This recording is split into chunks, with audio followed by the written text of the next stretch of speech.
Trophied up. Yeah. Hey, do yo. Trophied up. Yeah. Hey, do yo. Trophied up. Do your dance when the G's up. G. Spaced out. Got me geeked up. 10 toes on the west. Cannot beat us. You cannot. Shining every time they meet us. Every time. Rack 'em up. Since 96. Yeah. Been number one in LA. Something slight. That's the gist. Hello, everyone. Welcome to Talkin Galaxy, episode 20, everyone. We've made it to episode 20. And today I'm joined by Sean, and we'll be joined by two people shortly here. But what's up, Sean? How you doing? I am doing well. A big milestone podcast here, episode number 20, like you mentioned. We have a lot to go over as it was a very busy week for the Galaxy, actually. Yeah. You want to get started? Yes, sir, too. All First right. start. We're going to start with a 1-0 loss here to San Jose.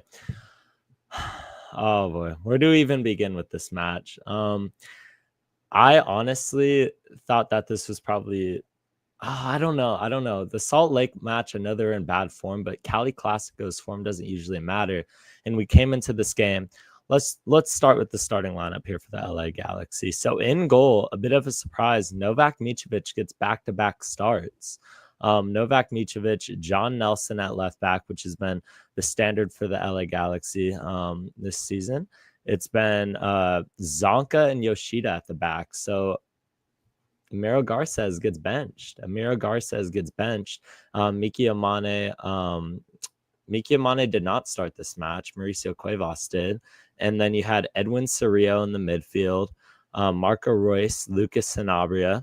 And then you had Joseph Paintsel, Gabriel Peck, and Nascimento up top. So thoughts on this lineup initially? Were you happy?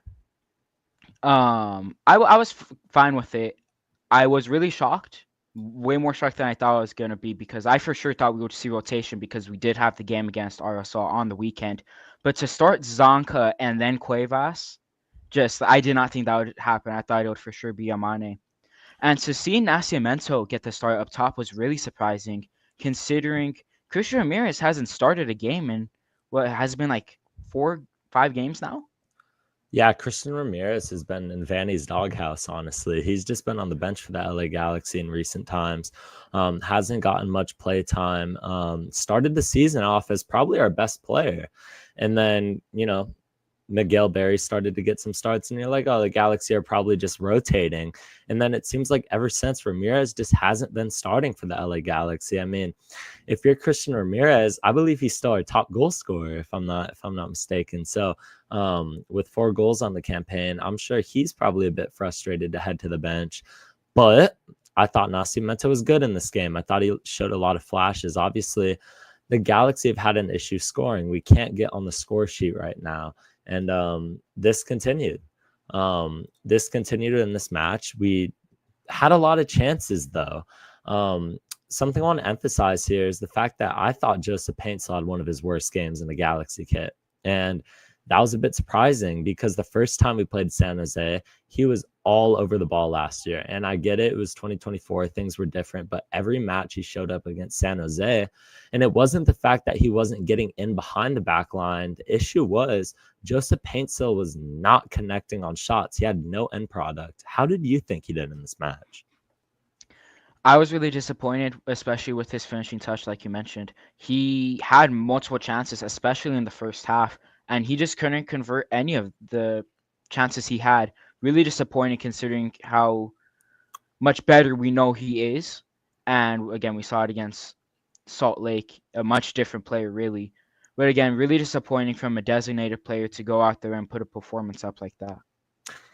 I thought it was really interesting that the Galaxy looked like they were going to score all game. This wasn't one of those matches where we don't have any goals this year, and we never looked like we were close to scoring. We could have had like 3 or 4 in this match. We could have had plenty of goals if we would have capitalized and converted, and nobody could for the LA Galaxy in this game. Gabriel Peck, I thought, had a very bad match. Let's look at the production of the designated players so far. It's been disappointing. It's been very disappointing. Obviously, Ricky Puig has been out. If that's the case, you're going to need Peck and Paintsel to have monster seasons, and it's been the complete opposite from them. And I get it. Puig was the conductor last year. And honestly, I want to take this moment to admit that I was wrong, because I thought that Gabriel Peck should have been the MVP, the team MVP last year. That being said, Ricky Puig evidently was the heartbeat of the LA Galaxy. And without him, look at where we are now. Everything runs through Ricky Puig. Peck's success, Paintsil's success, and the whole frontline success largely relies on Ricky Puig. And without him, they're going to need to step up. It's selfish. This was a very selfish match by the LA Galaxy, I think is the word to describe this one, because look at it. These players showed no heart and no passion, and they were choosing themselves over the crest. What did you think? Yeah, I would like to agree with you with the selfish title for this game. But like you mentioned as well, the Galaxy were fighting and should have had multiple goals. During this entire game, I thought the Galaxy were going to be scoring multiple goals, or at least near the final 10 minutes, at least get the tie. The team just was, again, were fighting the entire time, which was a lot more surprising considering when you look at the other games this season that we've had. But overall, it was fight-wise, it was a good performance. What they actually did with that heart wasn't really strong. It's hard to compare these two games because we're going over two games, obviously, today. But these are such drastically different matches if you're watching it, because this one, I was starting to really worry. This season's gone. We already know it. And my opinion hasn't changed about the game that we're going to go over next, which was our first win. I believe that this game is over. The season's over. Obviously, this game is well over. But I believe that the season's over. But the issue I had was I felt like the locker room was lost in this match. But I was wrong. I was wrong because inevitably the response against Real Salt Lake was much better. But I was really concerned about this match. And yeah, welcome Galaxy Runs LA. How are you doing, man? What's up? Doing good. You want to just share some thoughts you have on this match? Anyway, it's shocking. Obviously, me and you were in ACB, and there's nothing really to cheer about all game. We obviously had the offside goal pretty early on, but other than that, there was just no offensive creativity, I felt like. And that luckily didn't continue into the next game, but it was rough for the game for San Jose. Yeah. I know somebody in the chat mentioned the fact that they weren't really passing to Nascimento. That was Brandon in the chat, which is also very true. The fact that Nascimento did not get many chances in this game. He did not get many chances. He had an offside goal that was called back. I thought that could have went the other way. In person, I think you, Galaxy Runs LA, and I were like, that's absolutely a goal. And I look back now and like, okay, they probably got the call right. This isn't a loss where you can go back and be like, oh, the referee had a horror show. It was just absolute shambles. It was absolute shambles from the LA Galaxy here. Who are your bright spots in this game? Let's see. I mean, for San Jose, there wasn't really anyone standing out. I mean, Micovic had a pretty decent game, I felt like. I mean, he didn't really have to do too much, but he pulled off a couple of great saves. And then also, I mean, apart from the goals, I thought our defense was pretty good. We didn't see many good chances, and then we also let that weak one at the end where Jed crossed into who's the winger, Budo, and it was just unfortunate. But I think that the defense, apart from that, played pretty good. Yeah, personally, I would like to agree with you there, Tab. Our defense was, from what I saw, pretty solid up until that goal.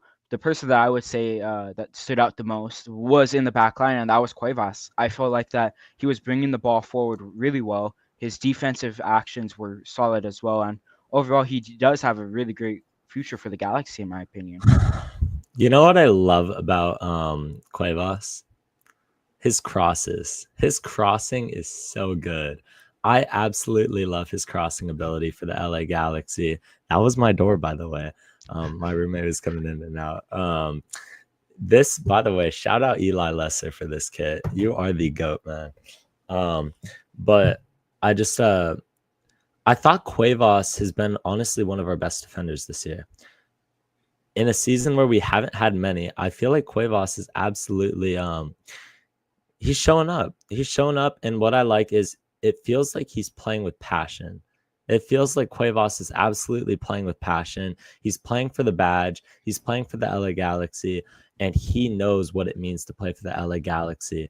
And you know, the venom he has on his crosses is absolutely insane. So I enjoy watching Cuevas play. All right, who is your worst man of the match? Who had an absolute stinker in this one? I think I can't say a bunch of people. I say the whole front line pretty much. I mean, there's just nothing going forward. The Gabriel Peck, Joseph Paintsel were non-existent. I mean, it was bad. It was like you were watching a Sunday league game up top. Like the defense would just get it to our forwards, and that's what the defense is supposed to do. They're supposed to win the ball back, get to our forwards, get to our dangerous players, and they just didn't show up. So I think out of the front three, I think Paintsel had the worst, but I mean, all together they were pretty atrocious. Yeah, Sean. Yeah, Paintsel did have a pretty bad game, but honestly, I'm gonna be saying Peck for the worst player because the chances he had were probably better than what Paintsel had, but he just didn't want to shoot the ball hard. He constantly just kept on having these weak shots at the keeper where he needs to just be putting power behind the ball and finding the back of the net. Yeah. I agree with Galaxy runs LA. I'm going Joseph Paintsel. I had a real issue with how he played this match. I don't think he's been great at all for the Galaxy this year. Obviously, he did score in the game that we're gonna go over. So it looks like his response was actually good. Maybe Greg Vanney got into him, which I hope he did, because this match was horrible from him. It was terrible. I don't know what he was thinking. So many times it felt like Joseph Paintsel had one more pass. All he had to do was lay it off. Marco Reus would be in the middle. Nascimento would be in the middle. And all he would do is just rip a shot or try to dribble past another defender when he just has to play more patient. And he was being really self-centered this match. And it was disappointing. It was disappointing to watch from him. I love Joseph Paintsel. He might be one of my favorite players on the LA Galaxy. His speed's electric. He didn't have an issue getting behind the back line. He was torching the San Jose fullback. He was torching him all game. Paintsel alone could have had probably 2 or 3. He could have had a hat trick in this match if he just would have either, or even hat trick of goal contributions, if he would have been less selfish and he would have actually just played more team ball, the Galaxy would have absolutely been cooking. But yeah, Sean, you're right. I'm a bit scared on Gabriel Peck right now. I feel like he's such a confidence-driven player, and where's the confidence? Where is the confidence from Gabriel Peck? Where is it that we saw last year? Where is the guy that would dribble in and out of defenses? He would go through, he would go around, he would take on defenders one-on-one, and he would be aggressive, and he's gone. He's gone. That's really scary to me, honestly, because Gabriel Peck has been insanely inefficient, and his shooting wasn't amazing last year, but his placement was good, and it's not good this year. It has not been good from Gabriel Peck. And his shots, how many times have you seen him just lightly tap it to the goalkeeper when he has a good opportunity that he would have absolutely buried last year? And you're right. When he was getting trapped 3-on-1 earlier this year, I agree. That's not happening as much this year. I saw him multiple times go ISO 1-on-1 with the San Jose fullback, and all he did was get clamped. He was on clamps this game. I'm worried about Gabriel Peck, and he didn't perform that great against Real Salt Lake. But what do you guys think of his performance? Yeah, I mean, against San Jose, it was rough watching him. I thought he also did improve in RSL. I thought that he was more of a team player, and Greg Vanney in his interview after the game, he's talking about how if Peck just keeps doing and playing for the team, he will get his moments. He thought like during the beginning of the season when he didn't have Paintsel to the side and obviously Ricky's out, he was playing for himself and playing for the moments that get the likes and the clicks. So I think he was saying that if he just continues playing for the team, his moments will come, and that's when I think Peck will shine. I gotta hop off real quick, but I'll join back later possibly. So I'll Sean? see you guys. Yeah, see you, man. Sean?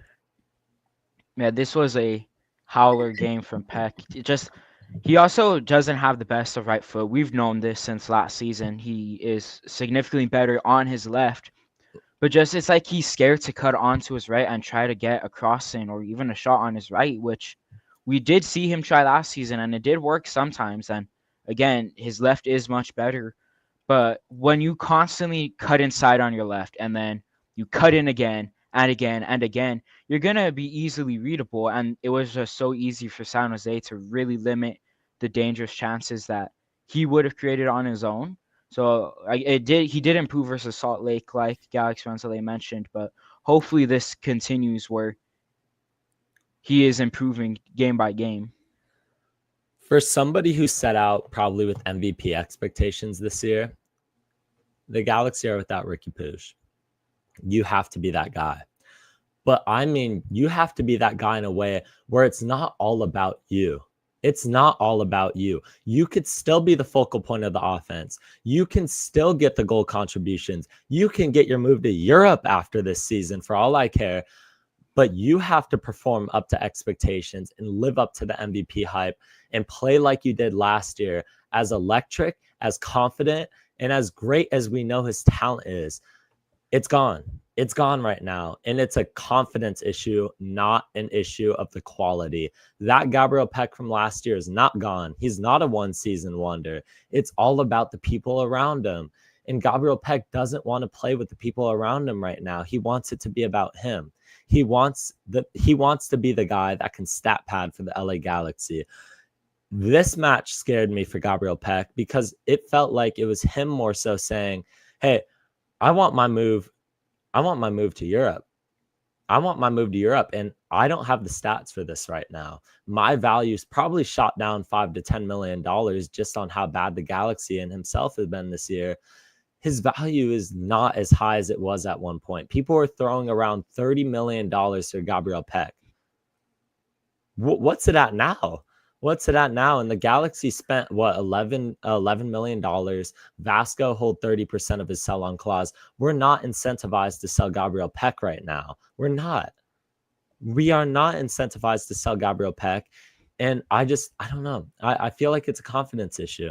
But going back to Joseph Paintsil, I can make the same criticisms of him, except I don't think Paintsil has ambition to go back to Europe. Instead, I think that he just chose himself over the team in this match, and that's frustrating. That's frustrating. We've had a lot of criticisms of Greg Vanney. I'm not in the Greg Vanney out train. I'm still not. But this was worrying. Do you think this match, any of the players were starting to doubt what was going on in the locker room? Potentially. I mean, again, it was just a selfish game. Each of the players wanted to have the spotlight on them. So going into halftime, there had to have been some like, oh, I have to be the one to go out there and try to get something onto the score sheet. Try to get something for this team. Yeah. I mean, I would say Peck will turn it around soon, but I don't have confidence in that because I've been waiting for it all season and we're halfway through and what he has does he have a goal? No, he has one. He scored in match week 2.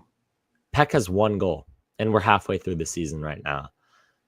I can't honestly say that he's going to turn it around. I hope he does. I think he will because once again, it's not a talent issue. It's a confidence issue.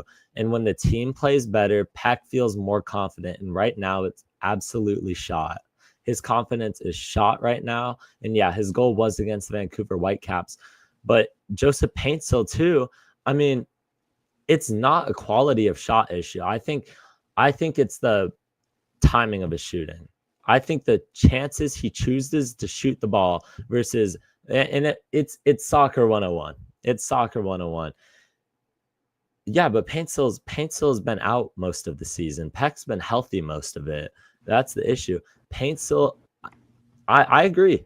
I agree with Prod in the chat. Joseph Paintsil single-handedly took this match and said, hey, I know we can get a point. I know we can get a win. I don't care. I'm throwing it out the window. I don't care. This is me above the Galaxy right here. I'm so glad he came back against Real Salt Lake and had the performance that we're going to go over because this match was atrocious from Joseph Paintsil. Sean, do you agree? Did he just throw this match? Yes, absolutely. Especially in the first half. Yeah, I don't know. What else? What else do you have? What else are you thinking on this match against San Jose? Just really nothing new. We've already said most of everything. It was just a disappointing game. The Galaxy had control for most of it. They looked like they were the better team, I would say, for a majority of it. It's just that selfishness that the players up front had, especially not passing it to Nascimento later in the game. The Galaxy had a chance to get the 3 points, but they decided they didn't want the 3 points or even a point.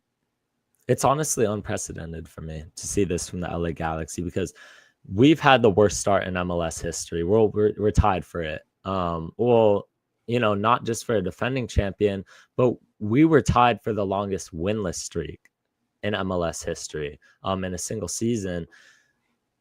But I was okay with that and the fact that I thought this team was playing as a team.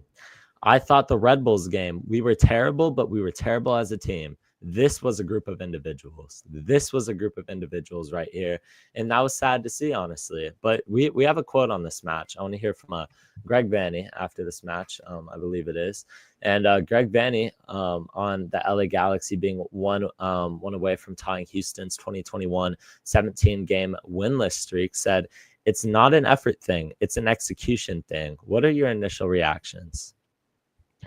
I really couldn't agree more. The Galaxy showed that they were pushing during that game against San Jose, and they've been pushing all season long. Just the final product of what they get out there just isn't good enough, and it clearly isn't good enough considering we only have one win in the first half of the season. I agree with this quote fully, but I think this is more of a you take it in perspective thing because I don't think this encapsulates this game. I don't think it encapsulates what happened in this match. The San Jose goal was by Buda. Let's go over that real quick. So Buda makes a run in behind, and he just Zonka loses man. Zonka, he's been terrible. He's been one of the worst center backs I've ever watched for the LA Galaxy. And every time it's been on the field, it feels like he's been a liability of some sorts.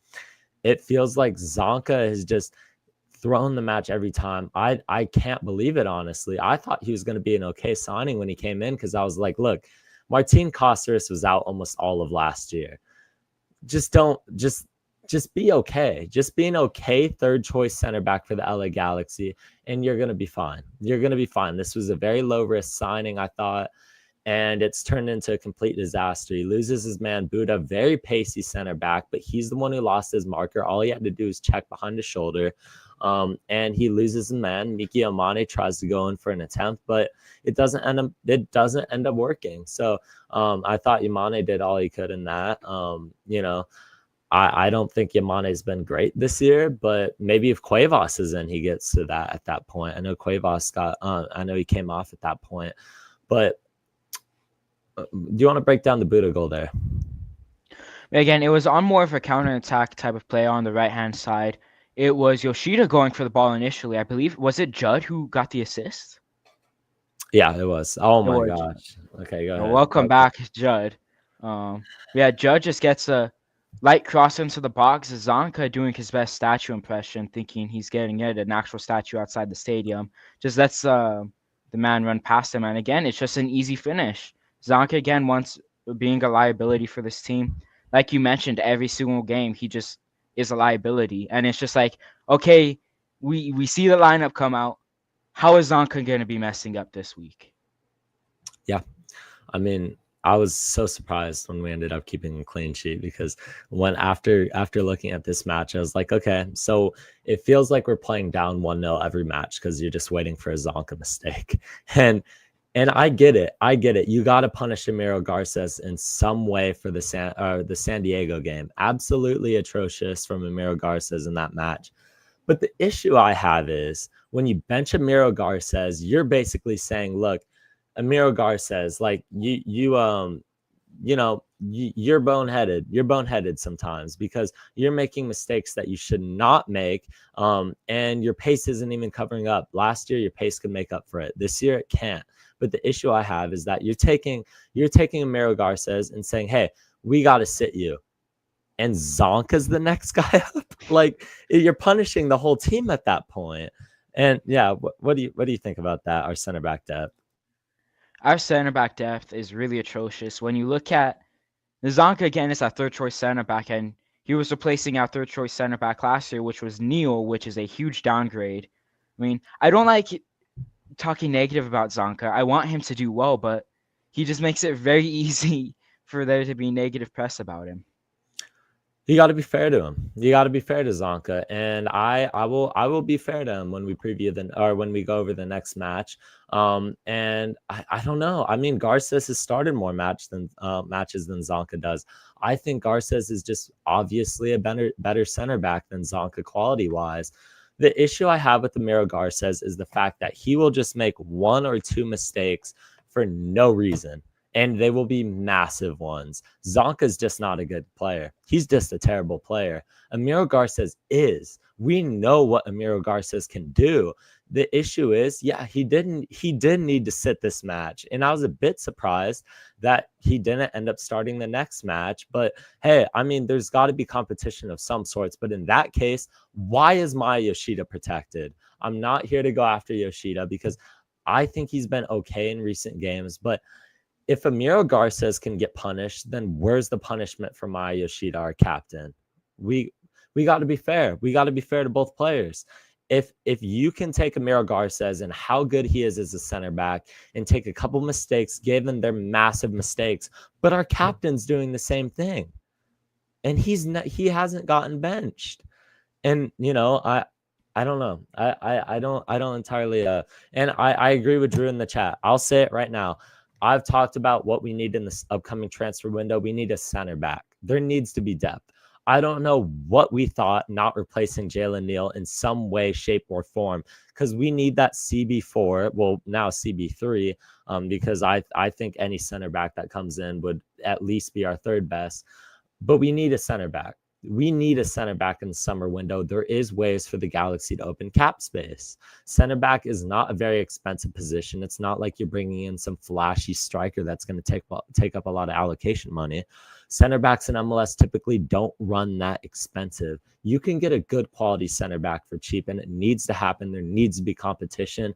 And Maya Yoshida's spot should not be guaranteed. If you're not going to guarantee Amiro Garces' spot, then neither should Maya Yoshida, regardless if he's your captain or not. So yeah, that's my 2 cents on this. But centering back to this quote by Greg Vanney, this match was an execution and effort thing, but only on a few individuals was it effort, in my opinion. A few individuals like Joseph Paintsil, like Gabriel Peck, who thought it was their show. And it's a bit of a clash. I think these are very level-headed guys. They're not, Douglas Costa like figures that are just going to be locker room cancers and it's all about themselves. But when they play above the badge and they play above the team, it's an issue, and it's an effort issue and an execution issue, in my opinion. So we got some injury updates. You want to go into the Marco Royce injury and tell us what's happening? Yeah, so in the game against San Jose, it was in the second half. Marco Royce had to come off due to injury. He was questionable for the game against Salt Lake. However, he did not make the game for that. Do you have the timeline up for that? So I'm trying to pull it up myself. Marco Royce will be back. Marco Royce will be back after the international break. If you missed it, the LA Galaxy will not be playing until June 14th when we visit St. Louis, a team we've never beaten. But regardless, that's not what we're here to talk about. That is next week's preview. This match, he came out of it. And it was really disappointing because we talked about it before, Sean. I called this the previous podcast. If you go back, I told all of you that I'm worried about the amount of minutes Marco Royce gets, because every time Marco Royce hits a good run of form, he's getting consistent start after start. And the issue was he was playing good. Marco Royce is playing the best spell of his career for the LA Galaxy thus far. We were rumored to Marco Royce about a year ago today. I was checking my Instagram archives.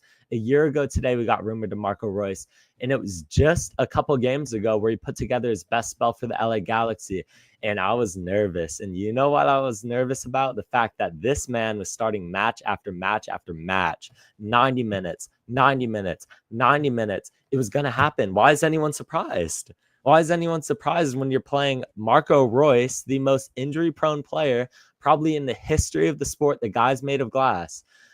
You play Marco Royce 90 minutes. Are you surprised that this guy's injured? Like, I don't know. Thoughts? No, it's not surprising whatsoever. Even last year in the playoffs, there was the game against Seattle where he had to come off due to injury, and it was a gamble if he would have even been available for the final. So the fact that you were pushing him, even before this game, he played 100 minutes against LAFC. Then I believe he played the full 90 against San Diego.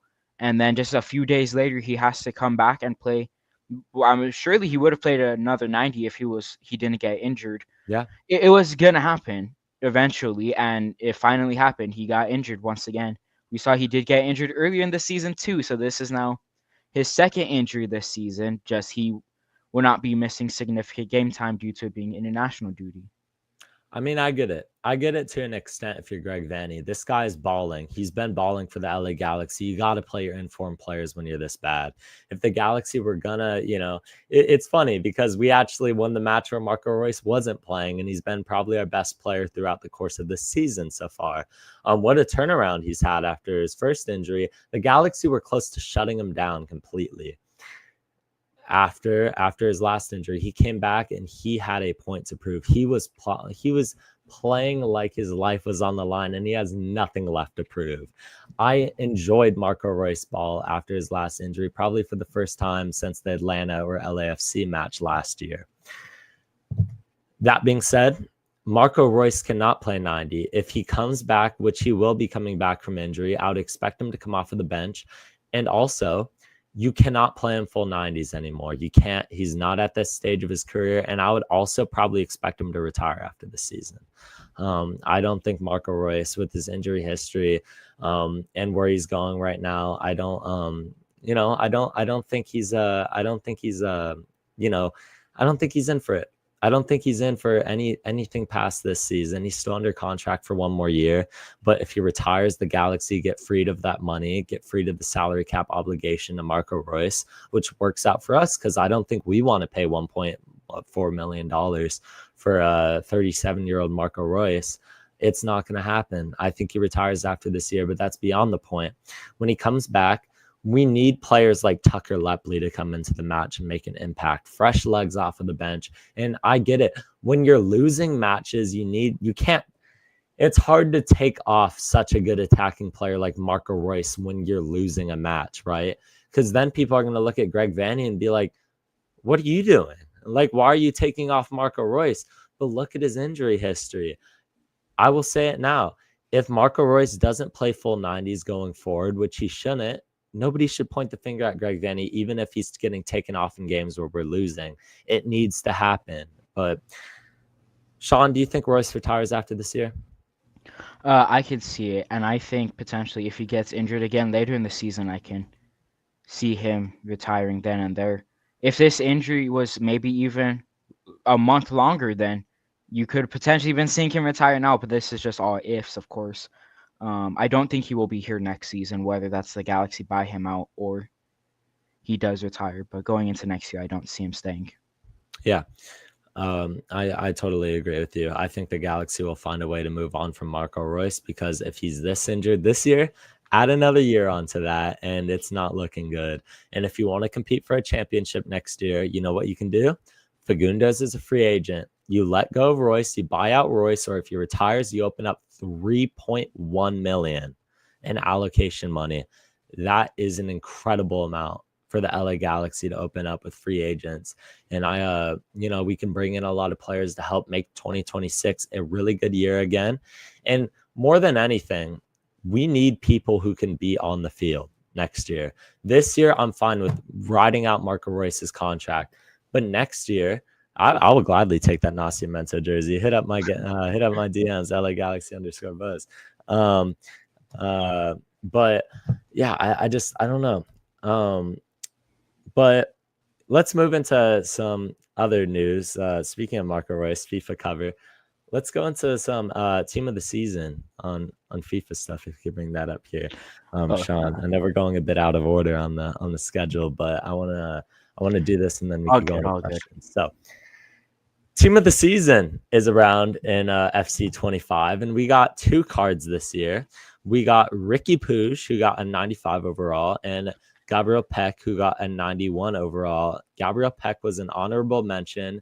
They didn't really have any wingers in this team of the season, which I thought was obviously Messi, but outside of Messi, they didn't really have any wingers in the team of the season. So I don't know. What do you have you played with these cards? Do you play Ultimate Team?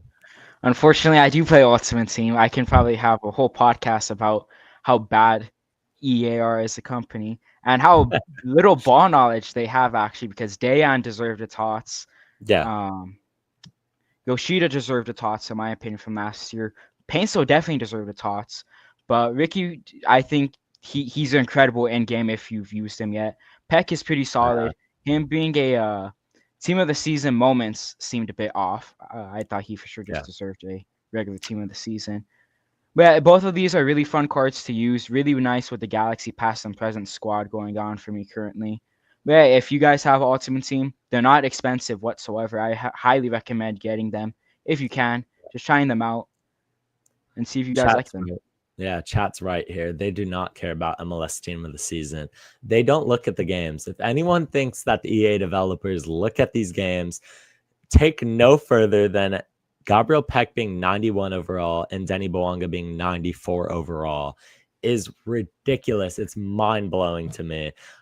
Ricky Puig probably deserved a higher overall. So I don't, I don't see any logic in the way that EA go about the things here. Dejan Joveljic. By the way, the fact Suarez gets a 96 regular team of the season card and Peck won newcomer over him tells you everything you need to know about EA Sports. I put an Evo on Peck. I just finished my Peck Evo before we got on here. He's 94 overall.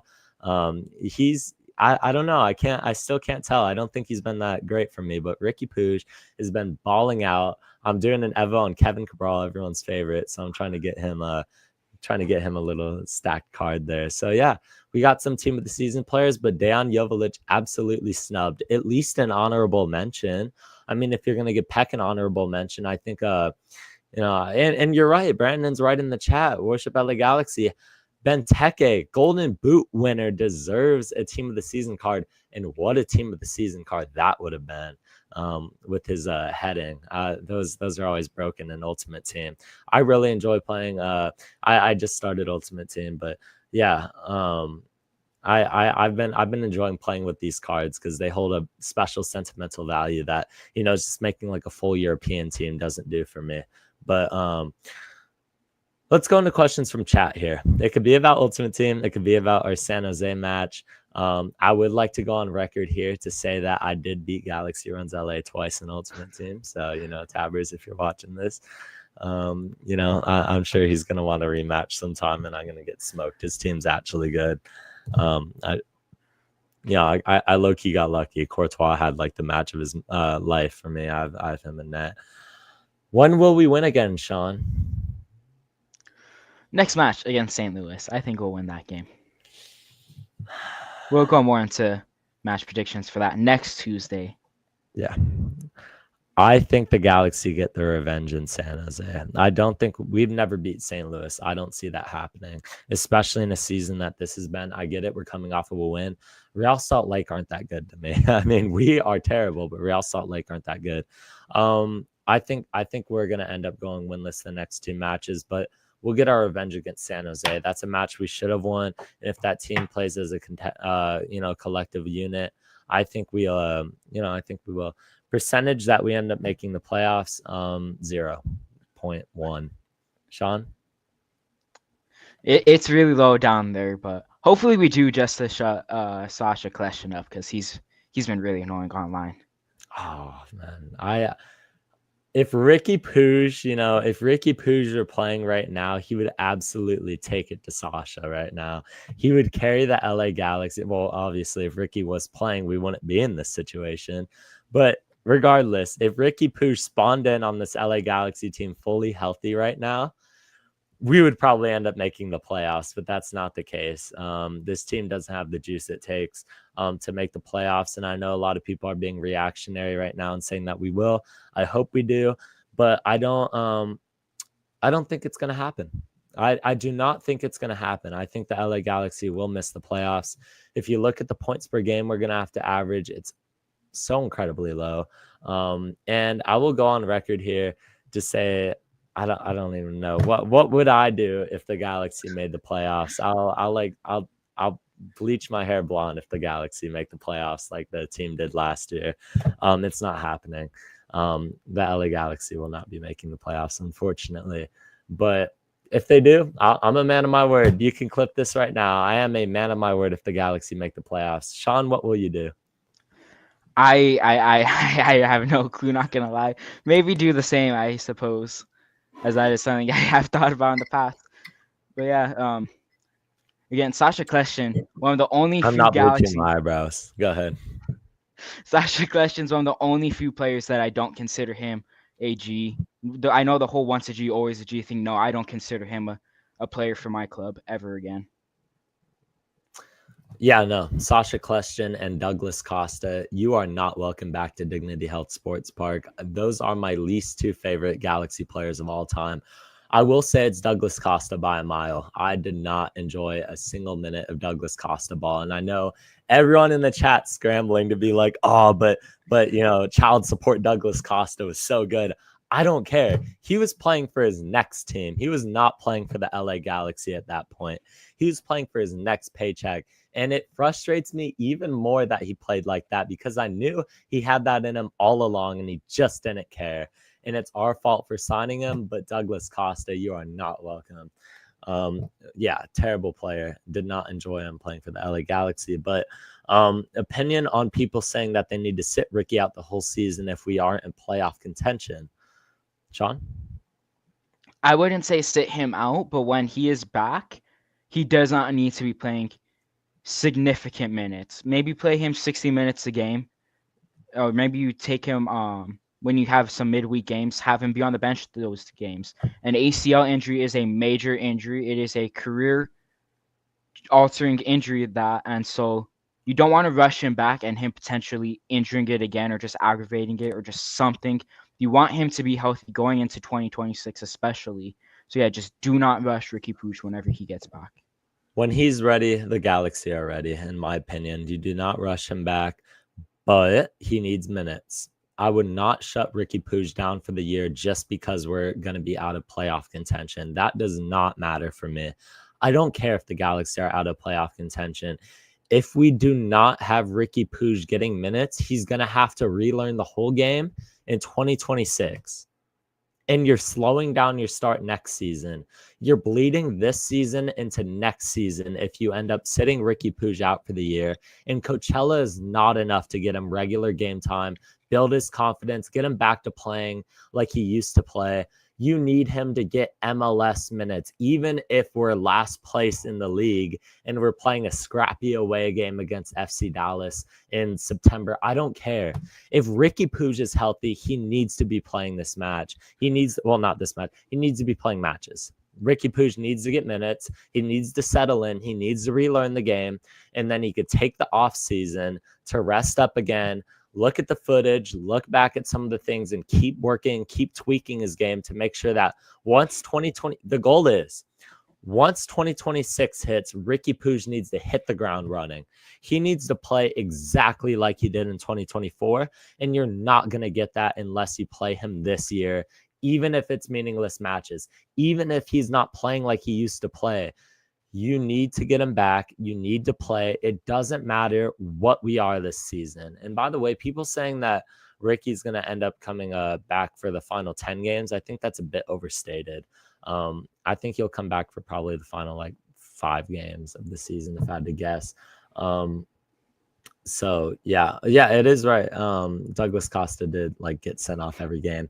Favorite supporter group? I'm just gonna say I'm a part of Angel City Brigade. I'm not gonna pick favorites there. I'm not gonna pick favorites. Every single one of them I respect very much. I think they do an incredible job at lighting up the atmosphere of the LA Galaxy, and I think without it, we would not have been undefeated last year at home. I think without that fan support, the LA Galaxy would have not been able to get it done. Maybe even not win MLS Cup. Look at the playoff atmosphere we had. Sean, quickly, who's your favorite Apple TV commentator? I don't listen to Apple TV commentators. I have the game on mute. Yeah, me too. I honestly could not tell you. I honestly could not tell you. I will tell you who's my favorite MLS 360 commentator. It's Bradley Wright Phillips.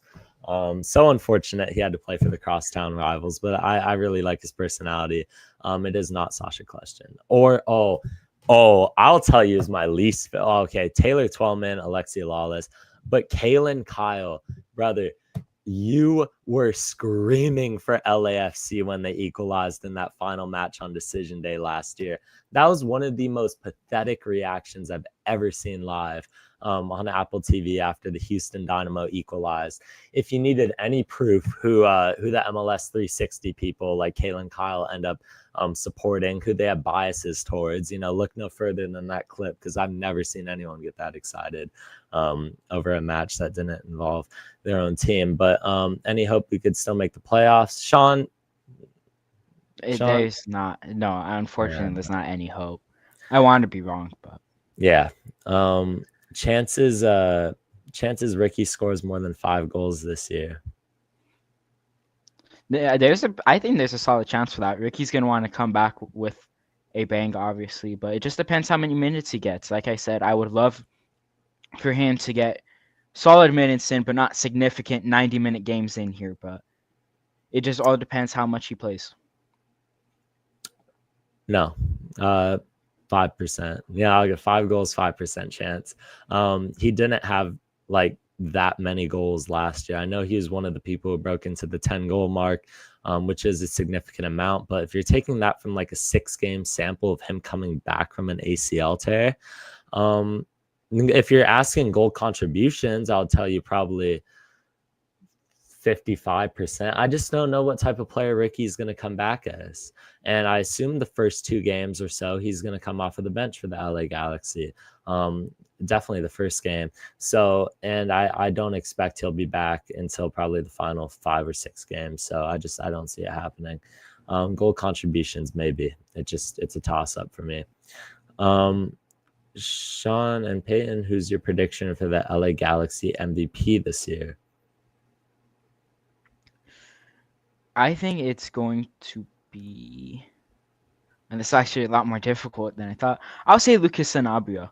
Coming into how he's been playing since he's came back for injury, I think he's been our best midfielder outside of Royce.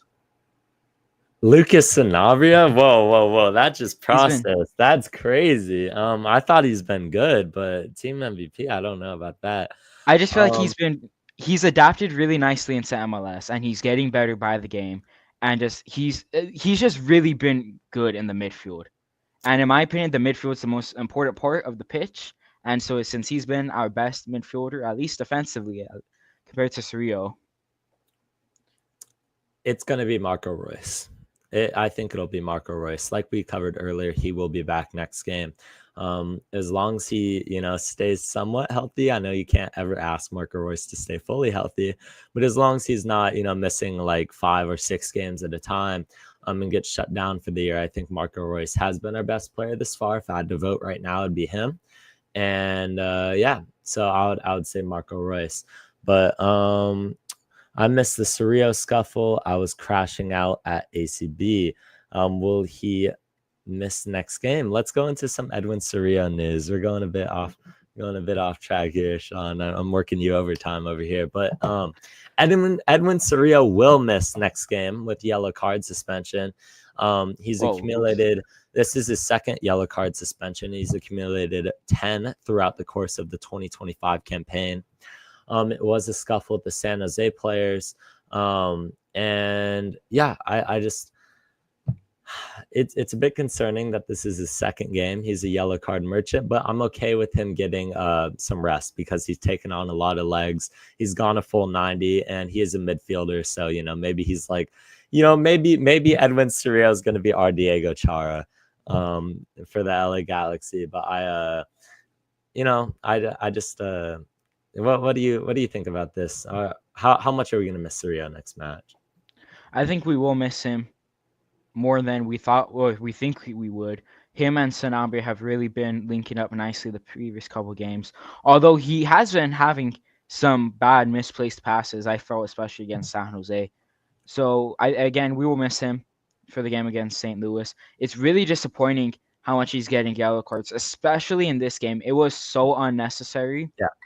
At this point, we were already winning 2-0. We were in the late, I think it was the 89th minute, correct? Around that, or the 90th minute. We were winning 1-0 in like the 89th minute. All Surreal needed to do was just point at the scoreboard or point at the crest with our stars and just let it be. That's all he had to do, and then just move on. Let Salt Lake sulk in whatever anger they had, and then just finish the game out. Yeah, he's been a bit of a hothead for the LA Galaxy. So that's a stupid yellow card to get.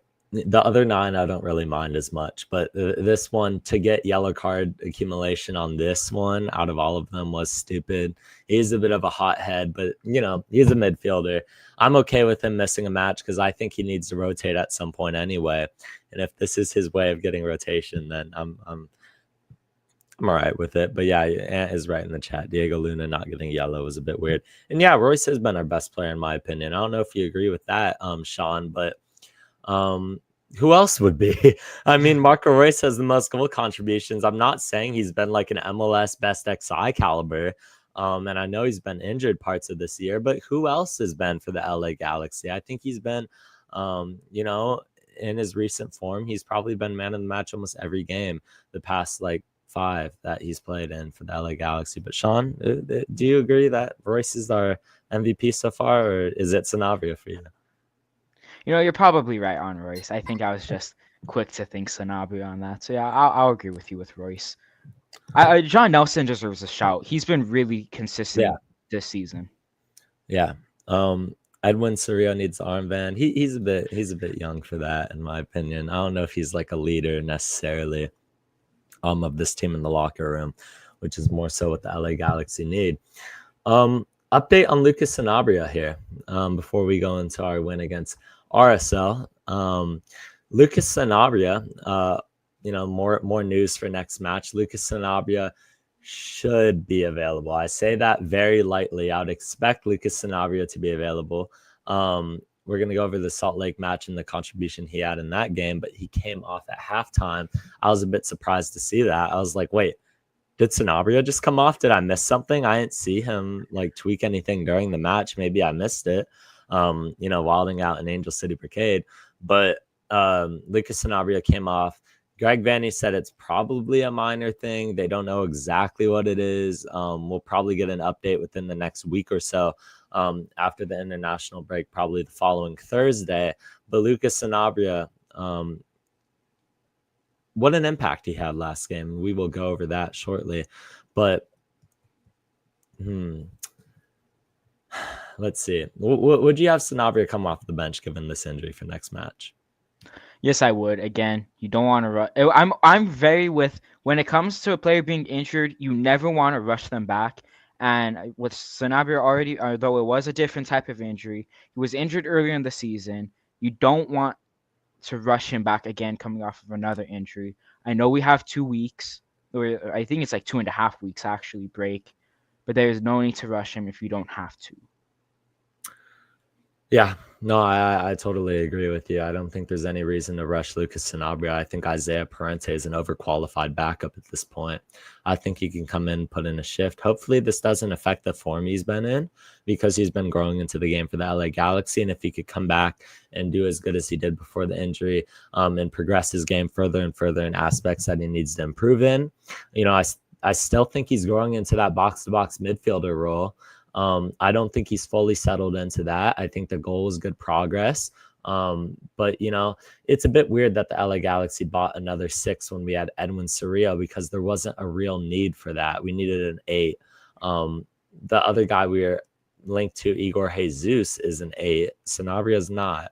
And the Galaxy have kind of had to develop him into an 8. And I think they've been more successful in that in recent games than he has before. But yeah, on the Nelson over Ade thing, there are 2 very different types of fullbacks. I think last season I would absolutely agree with you. I think Nelson's what we needed last year. But in a season that's lost for the LA Galaxy, why are you not playing the guy with European potential? That's my take. why are you not playing the guy with the European potential? There is no reason for the LA Galaxy not to be getting Julian Ade more minutes than like a scrap of 15 off the bench. In fact, I think Ade might be moved in the summer. I think if European interest comes knocking, or maybe even interest back home in Argentina, I think he goes. He had interest over the winter. He's probably frustrated with the game time. He thought he was going to be a starter, and he's never been.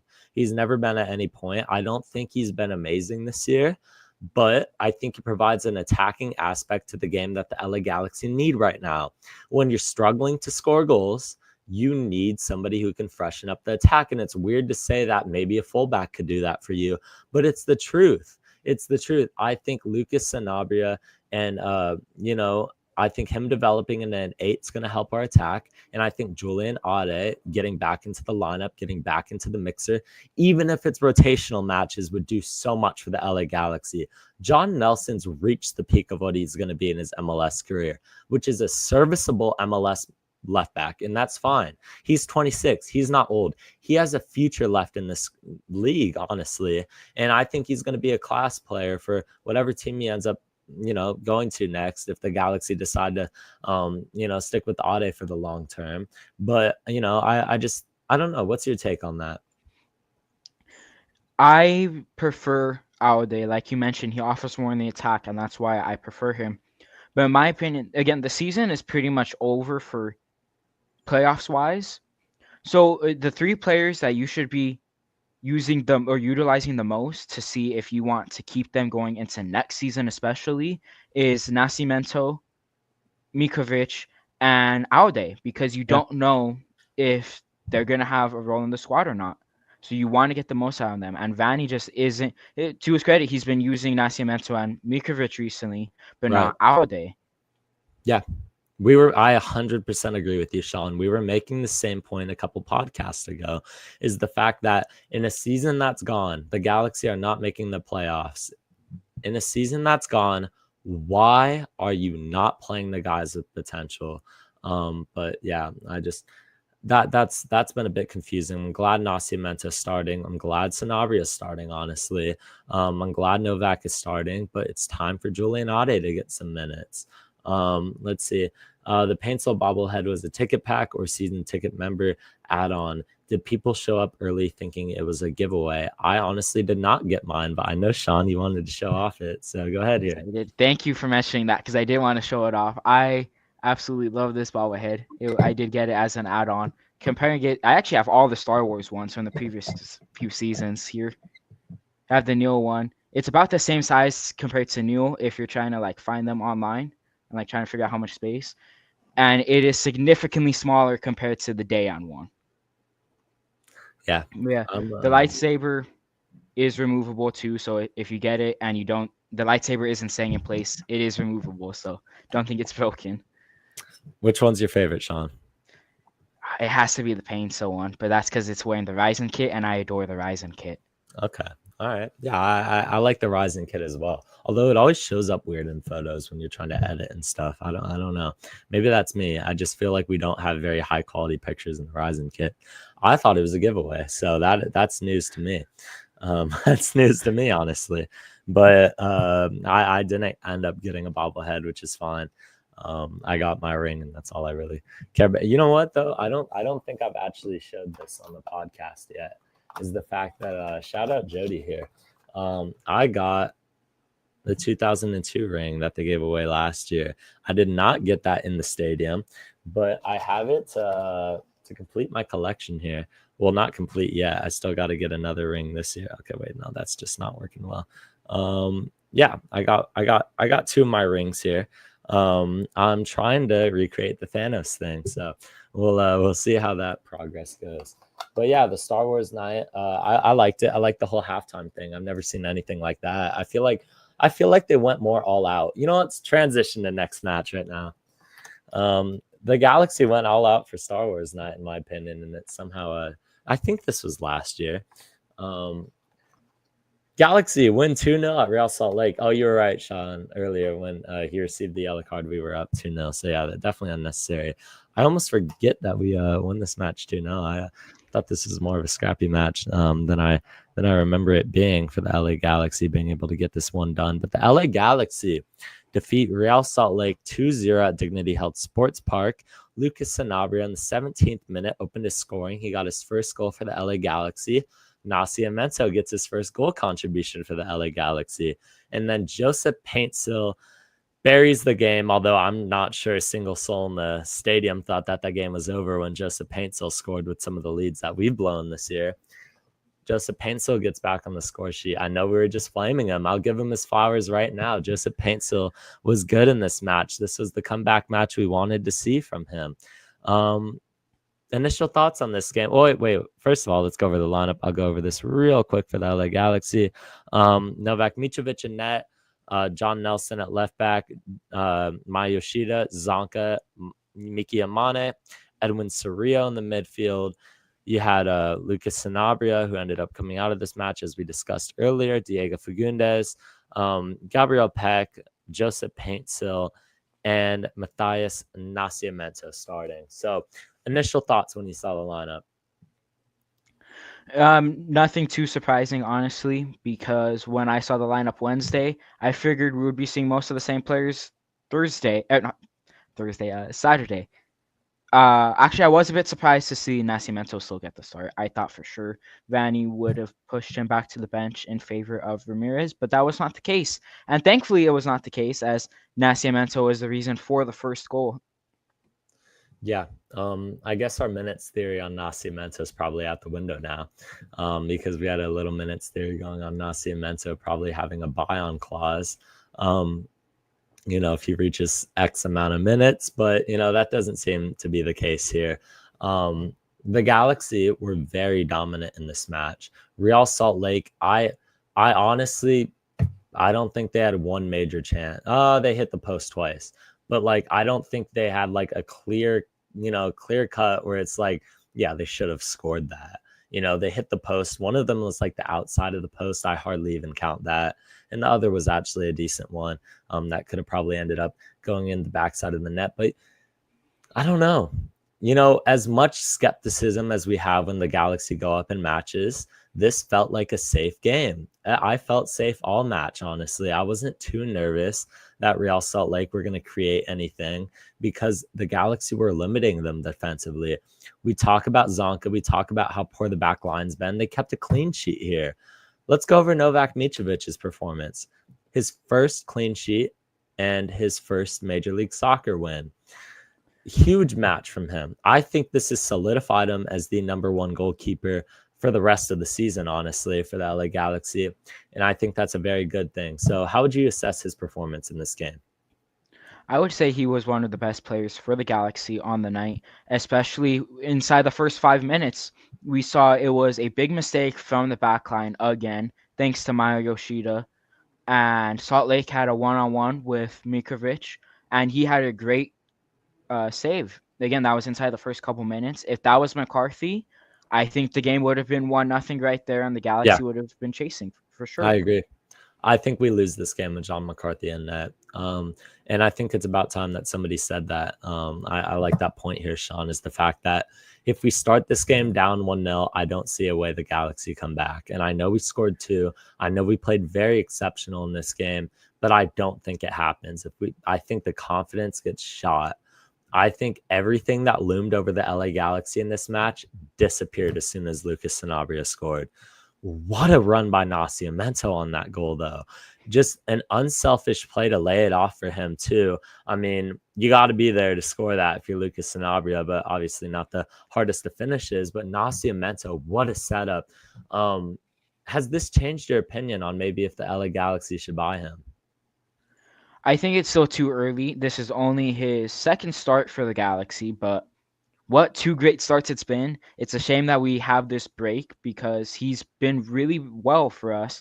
And hopefully after this break, he continues to just be this great player. And if he does, and he does get more goal contributions on the score sheet, maybe we should be keeping him for next year. Yeah. Brandon's right in the chat. He has pace. Nascimento has pace. I don't think I realized that at first. When he came into the team and he came off the bench the first couple of games, I was like, okay, he's just, he's not slow, but he's not necessarily speedy. No, he's speedy. This guy can get it in behind a back line, which complements Joseph Paintsil's game very well and probably opens it up a bit more for his second goal that Joseph Paintsil gets, his first on the 2025 campaign. Now our designated players have 2 goals combined. So if you're keeping count at home, a bit more production from designated players is starting to hopefully come around, and hopefully this can be the start of a good run of form. Hopefully, more than anything, it's a confidence builder for the LA Galaxy. I know Real Salt Lake have been in poor form. I know they've been in exceptionally poor form, but so have we. I think, I think it's very good to see this team start to come around in this match. Joseph Paintsil, you want to go over that goal, Sean? Yes, it was, I believe, Peck who laid it in behind for Paintsil to get to, and then Paintsil tried to cut onto he did cut in onto his right foot. It was a bit scuffed. The Salt Lake defender did get a touch to it, which lobbed it up for Paintsil, but he absolutely buried that in the top right corner, which ended up being the goal to seal this game for the Galaxy, making it 2-0. Yeah. I was really impressed. Honestly, I know they were talking in the chat before about Joseph Paintsil probably looking like he was trying to miss that chance and it ended up just going in. Look, we take our goals however we can get them. But yeah, it was a good play. And you know what? It's time to backtrack. Gabriel Peck played unselfish in this match. Joseph Paintsil played unselfish in this match. This was the step forward that we were calling for. This is the step forward that we were asking for after the San Jose match. I honestly did not expect the LA Galaxy to win this match. So, having that under your belt, I think is going to do wonders for this team's confidence, because they were staring down every bad record in the book. And we've set a lot of them. But if this team wanted to go winless through the first 17, that would be soul crushing going into an international break. Now you have momentum. Now you have a clean sheet. There is ways for the LA Galaxy to turn around this season, or maybe you're not going to, qualify for playoffs, but you could get some moral victories and you can build some momentum going into 2026. There are things you can take away. There are moral victories you can get.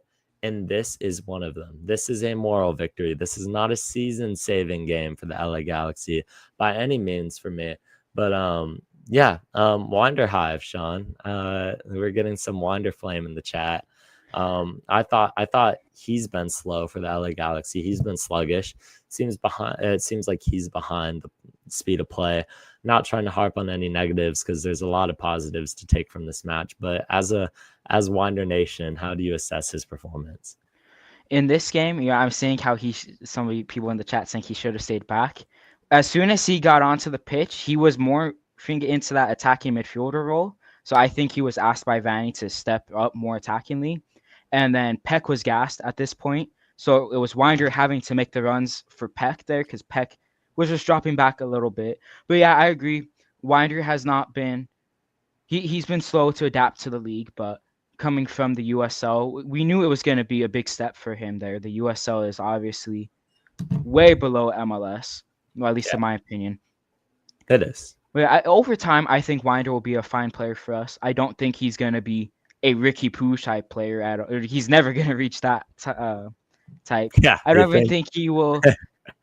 I don't even think he'll reach the height of like a Mark Delgado, but I think he will be a solid piece for the Galaxy in the future. He just needs the time to fully develop into MLS and then develop into the Galaxy and what the Galaxy play.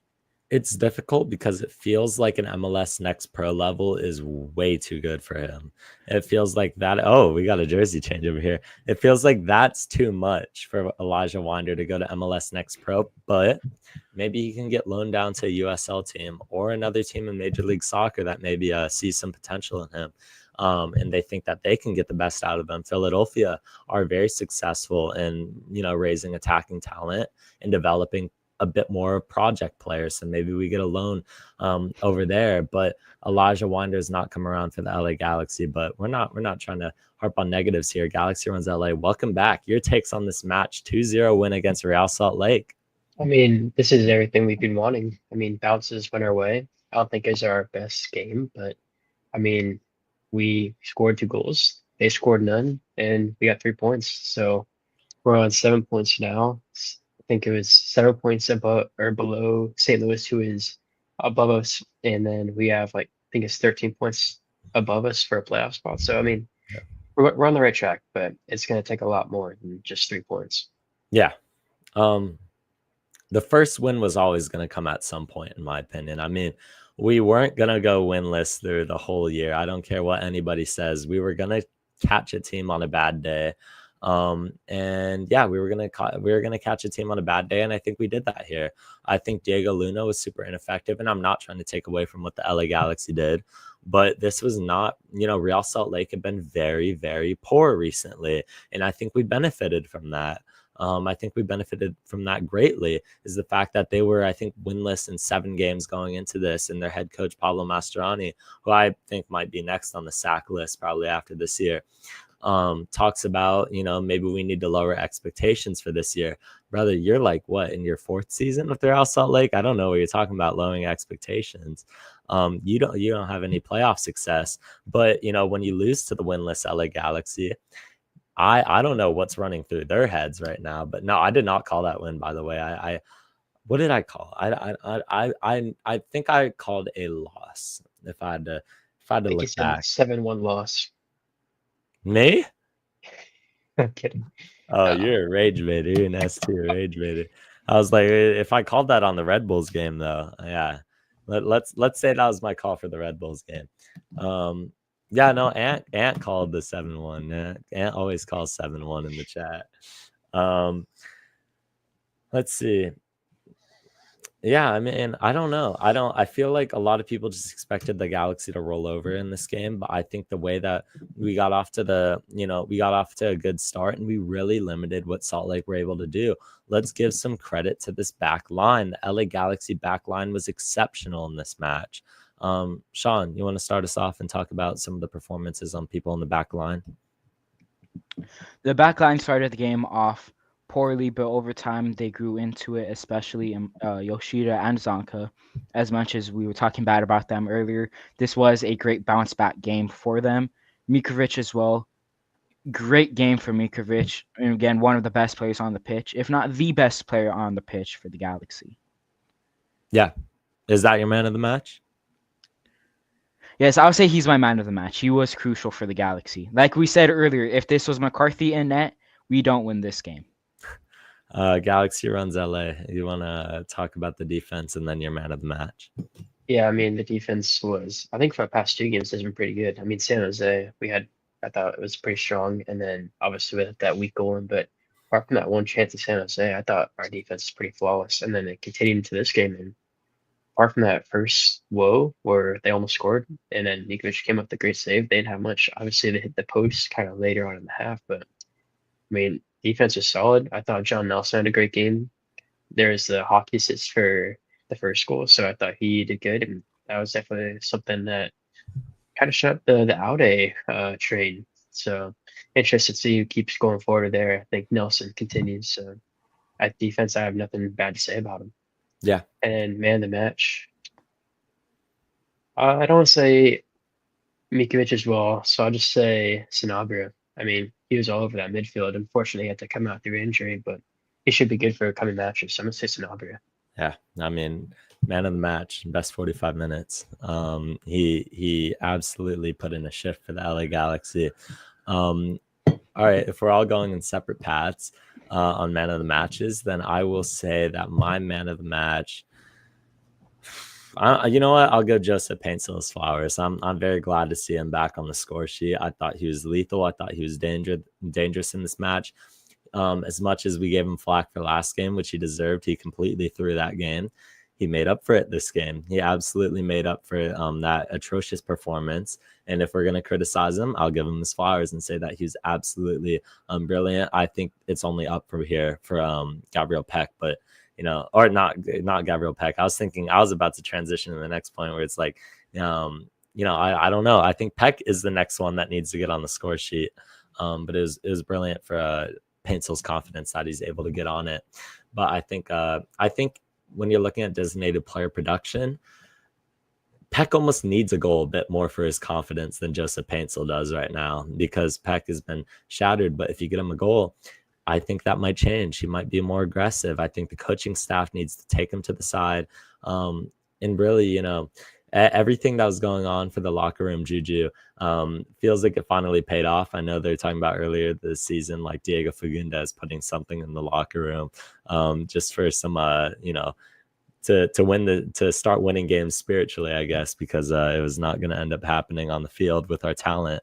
That the LA Galaxy end up, coming off and we finally get a win. How much does this mean for the rest of the season, Tavers? I mean, this is massive for us. We needed the 3 points. Obviously, it's a relegation candidate with us that's going for the win spoon. So we get to 6-pointer, ourselves down there with us in the depths of the Western Conference. So we get 3 points, take 3 points off of them. It's massive. And we got another big one, 6-pointer on the 13th of June against St. Louis. So this coming stretch is gonna be tough. They're all away games next 3 this whole month. But if we get some good performances, we completely flip the script and we're back in the playoff talk. Sean? This was really just a stress reliever for the Galaxy here, getting the stress of we finally have a win. We still are the worst team in the Galaxy or in MLS history right here, but In the we have a Galaxy, win too. now. And yeah, in the Galaxy history as well. Yes, this was still the worst start of a season for any MLS team. And it's hard to say start because we're at the halfway point now. But yes, going into this, if you did not win this game, like you mentioned earlier, it would have been soul crushing. Halfway through the season, international break, you don't have a win. But yes, all this really does is just lift some weight off of the players' shoulders, really. Yeah, this is a weightlifting game. Everything that was pressuring down, like we talked about earlier, the fact that when you're a losing team, when you are a group of losers, all you know how to do is lose.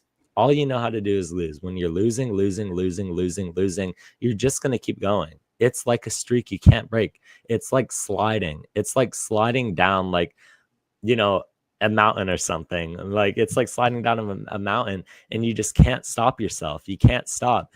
And the Galaxy finally found a way to stop the bleeding in this season that's been going on so far. We finally found a way to get on, back in the win column.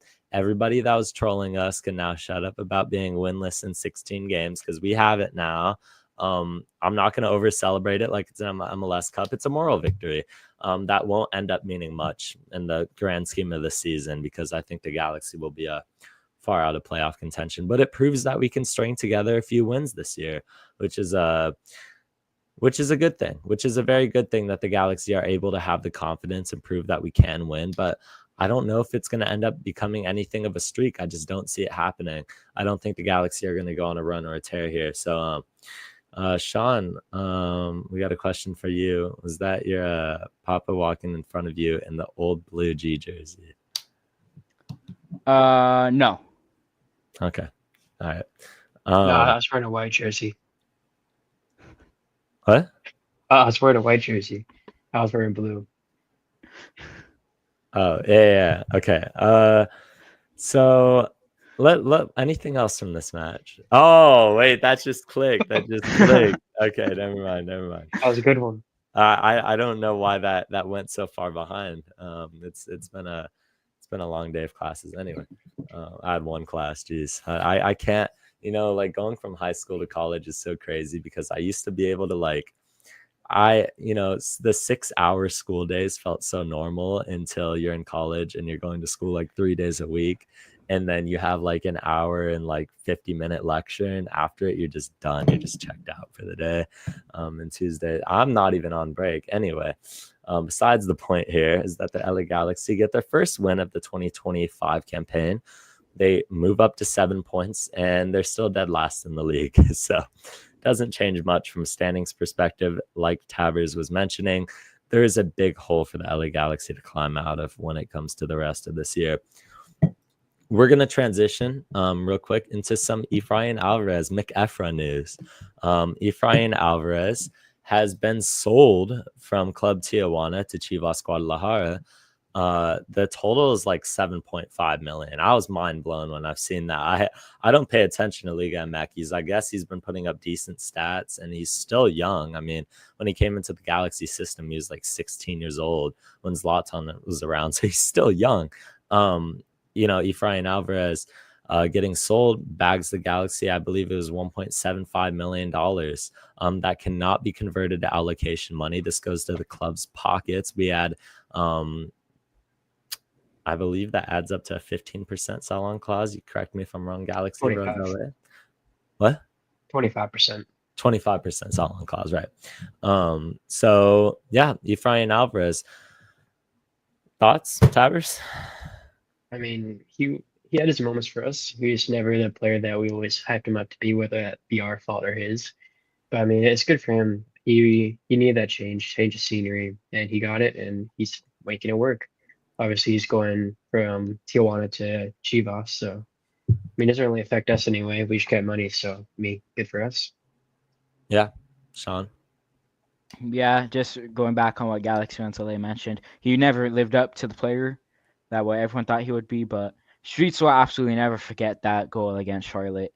That goal is still one of my favorite Galaxy goals there. Yeah, in that community kit. I love that kit. Yeah, Efrain Alvarez was terrible for that Galaxy. I'm not gonna lie. I thought he was gonna end up being the future. Probably the only time Zlatan was ever wrong. I'm not trying to bag on Efra here, but the only time Zlatan was wrong in his life was when he said that Efrain Alvarez was the best young talent in Major League Soccer. He's not. He's never been. He never was. He had a lot of potential, but he never put in the physical work to make sure that he was a top player. He was extremely one-footed, didn't adapt to the physical side of Major League Soccer. And why, when he left the Galaxy, did he start to lose weight? That's beyond me. That genuinely made me mad, is the fact that the fans were begging for him to get into better physical shape the entire time he was here. And it only took him going to Liga MX to actually lose some weight now. And he's playing fine. I mean, he's playing good enough to get him a transfer. I mean, Ant's right. When it comes to Chivas, they paid so much money for Antuna when he first came out of the LA Galaxy. So it's always inflated. But yeah, McEfra to Chivas Guadalajara is a done deal. The Galaxy will get their money. Once again, cannot be converted into allocation money. So there's not really much we can do when it comes to that. But yeah, he's going to end up going. I wish him nothing but the best in his career. I hope this guy ends up making a move to Europe eventually. It's just unfortunate he never ended up panning out for the Galaxy. He had every opportunity to. Anyone who made the argument that McEfra didn't have opportunities, he had a ton of starts, and he never ended up panning out. But we'll open the segment up to questions from the chat. If you want to address them to Sean, Galaxy Runs LA, or myself, go ahead and do so. Whether you want to talk about McEfra, our first win of the season, or the loss to San Jose, we are here. Address them to one of us or all three of us. So, gets to reunite with Daniel, Gary, and Chicharito. What a fun little pairing they have going on there. Bald Chicharito. That is an absolute disgrace. I don't know what type of midlife crisis Chicharito's going through right now. I know. Oh man, that's another story for another day. But yeah, send questions in the chat while we're waiting. Chicharito is out of contract. That is correct. Okay, let's start. Best Galaxy jersey in the last 5 years. I think it's got to be this one, Loki. I'm a fan of this one. I mean, we had a good handful of good ones. I mean, if it wasn't for the terrible season we had, I thought the LA kit would have been up there. No, what's it called? The one with the stars. City of Dreams, yeah. That was so that good. Would have been all timer if we didn't drop stickers in it every single year we had it. That was such a good kit, Sean. Yeah, I have to agree with the community kit. If not that one though, I can't lie. I absolutely love the home jersey from last year into this year. Maybe it might be because we won the finals with it, but I also just love the slash. It's just such a beautiful jersey. The ghost sash. Yeah, no, I did enjoy that. I'm still waiting on Chris to end up following up and giving me my Galaxy home kit that he got from Ross for me without Herbalife on it, which is definitely a good thing. It's unanimous. The community kit, my favorite kit of all time, with my favorite player of all time, Kevin Cabral. Cabral Nation, rise. What a player he was to the LA Galaxy. I could have a whole separate podcast on his legacy as an LA Galaxy legend. Hopefully he will be there in Legends Plaza in a few years. But what are the chances of winning the next several road games? We'll start with you, Galaxy Runs LA.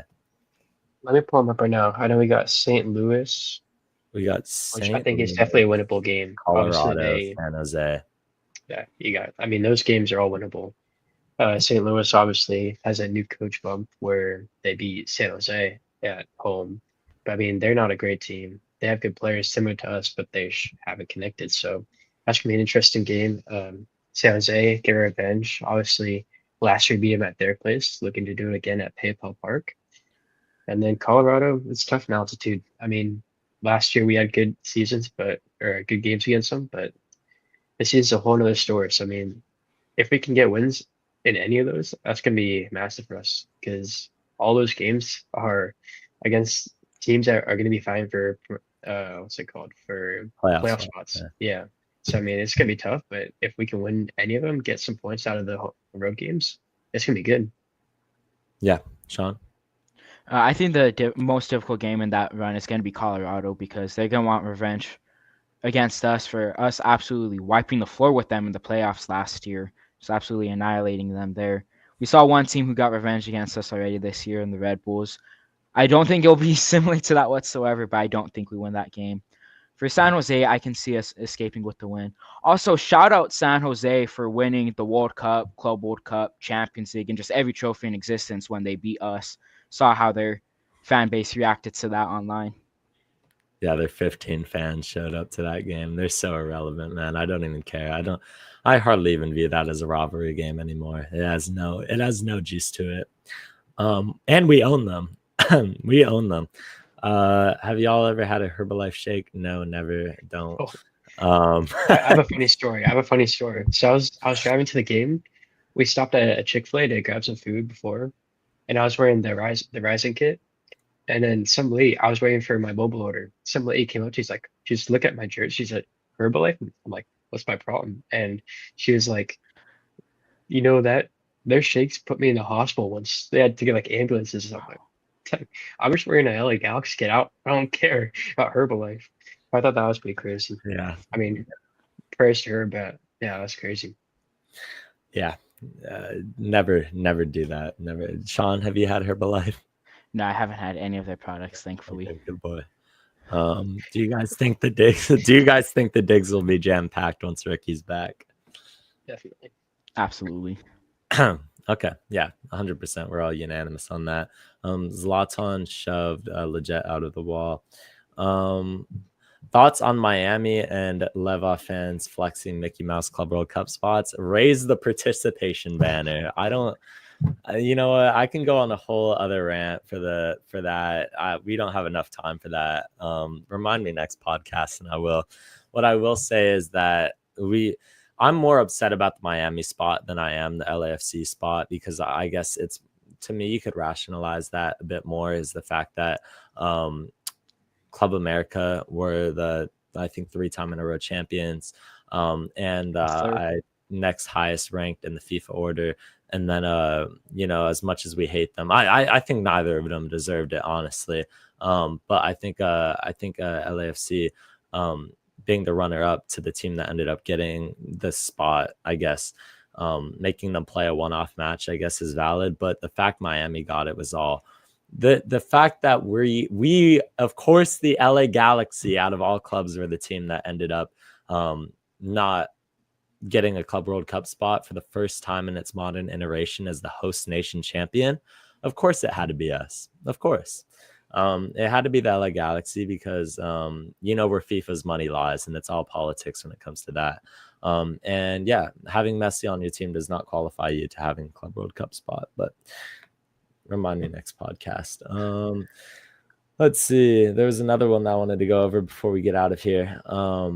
Why was Greg Vanney holding back Matthias Nascimento in 2 starts? He looked amazing. Did he really learn that much on the bench? We'll start with you, Galaxy Runs LA. I think it's just him getting set into life in LA. I mean, obviously he's coming from South America. It's a tough change. I mean, I can't imagine going to a whole nother continent, playing in a different country, playing with people that don't speak your language pretty much. It's tough. I mean, obviously we know he has a talent and now he's showing it, so props to him for I mean it's been like 2 months, so I guess you could say it has been fast, but I mean it's difficult. So I'll give him props for getting settled in, and now we're seeing the best of him. Yeah, Sean. Yes, I have to agree with you there, Galaxy Runs LA. But also as well, going into the season, we didn't know what to expect. So you played Ramirez up top because he's an MLS veteran there, and then he picked up form. And then when he not stopped picking up form, that's when Royce did and Fagundes. And so that's when you played that connection a little bit. And now we're finally getting to see Nascimento go now that we're just stopping that Royce X Fagundes experiment. Yeah, Ramirez is more of a system player. He had all preseason and Coachella to settle in with the LA Galaxy. Matthias Nascimento did not.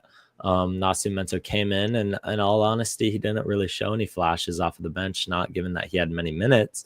But Greg Vanney's there in training every day. So I'm sure he saw enough to realize that, hey, Nascimento is a guy that needs a little more time to get, like you said, adjusted to the city, adjusted to the lifestyle, and learn the Greg Vanney system. And yeah, he was injured to start the year, as Ant says. So they were trying to, get him slowly involved. There was they didn't really want to rush him. And then last question before we get out of here. Your sponsor, your dream sponsor for the LA Galaxy, and then tell us where we can find you. We'll start with you, Galaxy Runs LA. I mean, I see it in the chat already, but I'm a Bars fan, so I think it's gotta be Spotify. I'm seeing what they do with like the El Clasicos, having Taylor Swift, having um, Travis Scott, those types of people just getting sponsored. That's so cool, in my opinion. So I think that's the ideal sponsor, but I doubt that'll ever happen. We're Herbalife till we die. Yes, we signed our souls. And Yeah. then you can find me on Galaxy Runs LA on Instagram, TikTok, and X. Sean? I actually really like the Fly Emirates sponsor. I think it looks nice, especially on Madrid's jerseys, and they're white jerseys as well. So I think it would look nice with the Galaxy. And you guys can find me over at Arsenal FC News 101 and Galaxy News 101 on Twitter and on Instagram. A few years ago, I would have told you Tesla, but now, no, I'm not on that. I will say, you know what? It would never happen. But give me In and Out, a little In and Out sponsorship on the front of the jersey. That's so California. If we ever got that, it would never happen though. But yeah, as for myself, I'm LA Galaxy _Buzz on Instagram, or John Pork LA Galaxy on TikTok, wherever you can find me. And yeah, thank you guys for tuning in. It means a lot, your support, and we will see you next week. Good night, everyone.